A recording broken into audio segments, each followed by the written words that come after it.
Good morning, all of you. BSc part first paper third के chapter solution में आज हम स्टडी करेंगे डिप्रेशन एंड फ्रिंजिंग पॉइंट। हिमांक अवनमन। सबसे पहले हम इसकी डेफिनेशन की बात करते हैं कि डिप्रेशंस ऑफ फ्रिंजिंग पॉइंट कहते किसे हैं।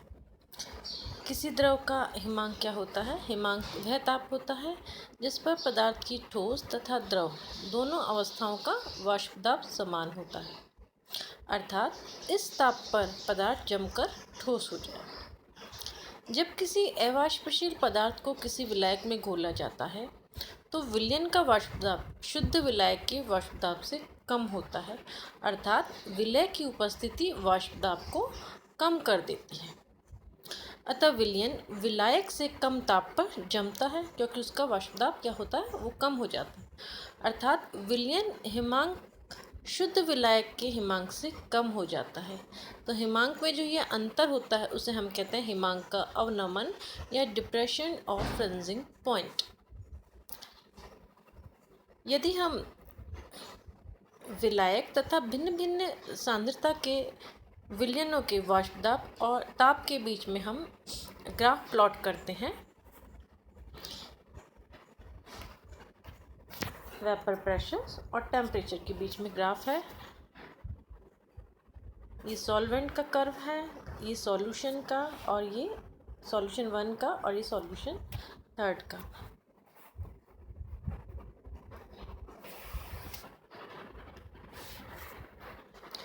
अत्यंत तनु विलयन के लिए वाष्पता तथा ताप में खींचे गए वक्र हिमांक के निकट लगभग सीधी रेखा में होते हैं तथा एक दूसरे के समानांतर होते हैं। सीधी रेखा आप जो देख पा रहे हैं एक्स वाई और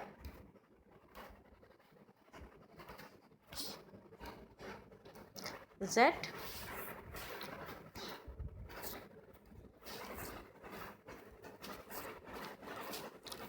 तो हम ये कह सकते हैं कि त्रिभुज एक्स जेड ई, त्रिभुज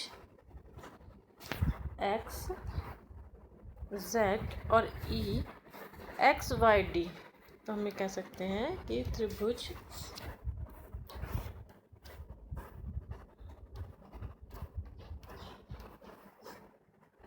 एक्स जेड ई समानांतर है, त्रिभुज एक्स जेड वाई और डी के समानांतर है।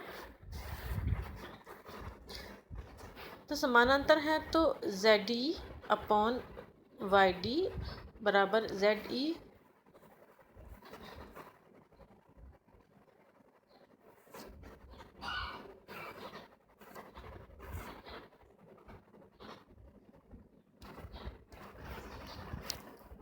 जेड ई बराबर है एक्स ई के,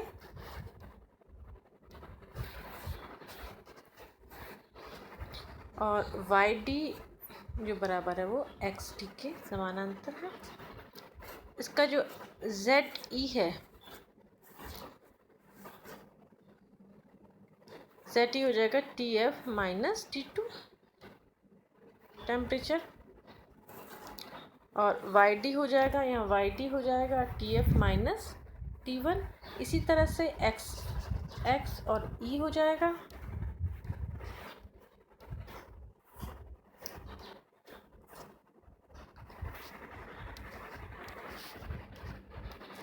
एक्स ई हो जाएगा पी जेड माइनस पी, और एक्स डी हो जाएगा पी माइनस पी वन। यह टेम्परेचर का जो डिफरेंस है उसे हम delta T two upon delta T one, delta P two upon delta P one, जहाँ डेल्टा पी टू क्या है और डेल्टा पी वन क्या है, वाष्प दाब में कमी, और डेल्टा टी टू और डेल्टा टी वन है हिमांक में कमी को प्रदर्शित करते हैं। तो हम ये कह सकते हैं कि डेल्टा टी एफ प्रपोर्शनल है डेल्टा पी के, अर्थात हिमांक अवनमन वाष्प दाब के समानुपाती होता है कि जितना वाष्प दाब में कमी होगी उतनी ही हिमांक में कमी होगी। अर्थात वाष्प दाब की तरह हिमांक अवनमन भी एक क्या है, कॉलिगेटिव प्रॉपर्टी है। अत्यंत डाइल्यूट सॉल्यूशन के लिए राउल्ट लॉ के according P minus P S upon P proportional है small n upon capital N, जहाँ स्मॉल n क्या है, number of moles of solute, और कैपिटल N है number of moles of solvent. अगर हम स्मॉल n और कैपिटल N की वैल्यू रखेंगे तो वैल्यू आएगी small w into capital M upon small m up into capital W। तो delta P upon delta P is equal to बराबर जो हो जाएगा small w into capital M upon small m into capital W। तो delta P हम निकाल लेंगे हिमांक में अवनमन, वो हो जाएगा P into small w into capital M upon small m upon into capital W। तो इक्वेशन के अनुसार जो हिमांक में अवनमन था वो किसके बराबर, किसके प्रोपोर्शनल था, वाष्प दाब के प्रोपोर्शनल था। तो हम ये कह सकते हैं कि डेल्टा TF है, चूँकि ये बराबर है इसके प्रोपोर्शनल है, तो यहाँ जो डेल्टा P की जगह हमने डेल्टा TF प्रोपोर्शनल का साइन लगा दिया हमने। P W small w into capital M upon small m into capital M। तो हम जानते हैं कि जब भी कभी एक प्रोपोर्शनल का साइन हटता है तो एक कांस्टेंट आ जाता है, तो कि यहाँ पे एक कांस्टेंट है। किसी शुद्ध विलायक का अणुभार कैपिटल M है, हिमांक का वाष्प दाब P जो कि स्थिर होते हैं तथा K जो भी स्थिरांक है। तो ये सब को हम क्या लिखेंगे, क्योंकि ये सब कांस्टेंट है इसलिए हम K is equal to KP upon M, अर्थात क्या जो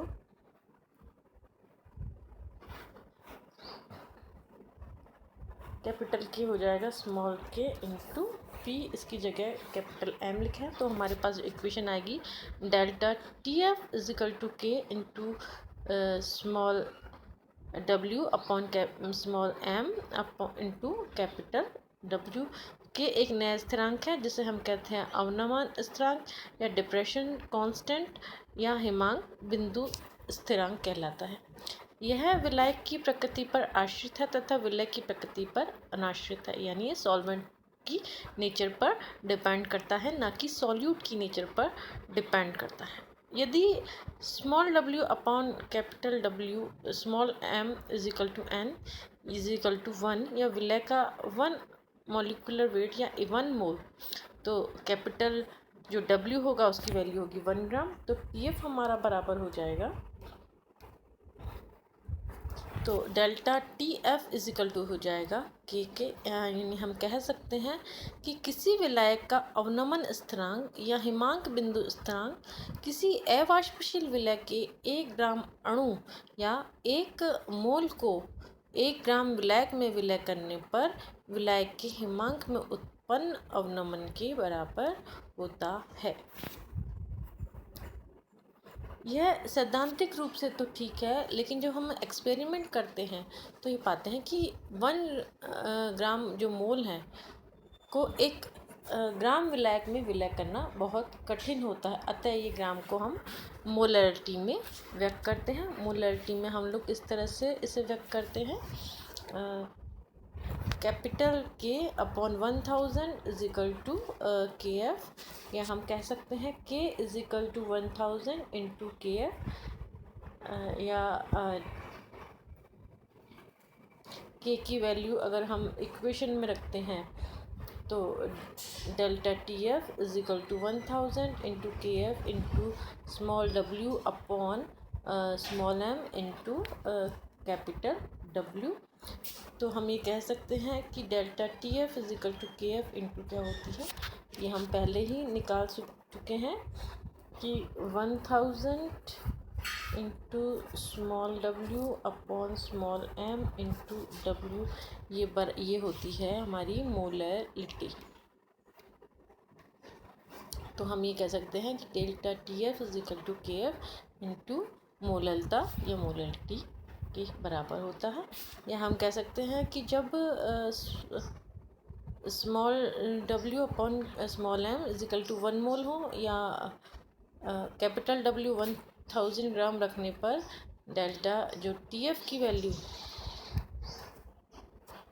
वो बराबर है KF के, अर्थात मोलर अवनमन स्थिरांक अथवा हिमांकीय स्थिरांक KF हिमांक में उस अवनमन के बराबर है जो विलय के 1 मोल को 1000 ग्राम विलायक में घोलने पर प्राप्त होता है। KF को degree Celsius kilogram mole inverse से प्रदर्शित करते हैं।